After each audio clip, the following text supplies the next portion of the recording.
Sa golf, tagumpay si Lucas Glover sa 109th US Open. Isang perfectly timed birdie at the par 4-16 ang tumulong sa kanyang selyo ng two-stroke victory laban kay Phil Mickelson, David Duval at Ricky Barnes. Tumapos si Glover sa 4 under 276 at ito ang kanyang second career win. Sa tennis, pinatunayan ni holder Venus Williams na siya ang dapat makakuha sa Wimbledon title. Madaling pinauwi ni Williams si Stephanie Vogel, scoring 6-3, 6-2.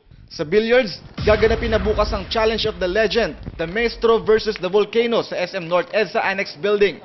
Ayon kay pool icon Efren Bata Reyes, mukhang siya ang underdog ngayon laban kay former double world champion Ronnie Alcano dahil sa pagkatalo niya sa kanilang huling laban. Sa basketball, nakuha ni rookie Gabe Norwood ng Rain or Shine ang Player of the Week Award itong June 15 to 21. Base sa stats ni Norwood na 15.3 points and 10.3 rebounds, pinatunayan ni Norwood ang kanyang husay ng absent ng mga key players ng Rain or Shine sa kanilang game laban sa Ginebra ng Best of 7 series.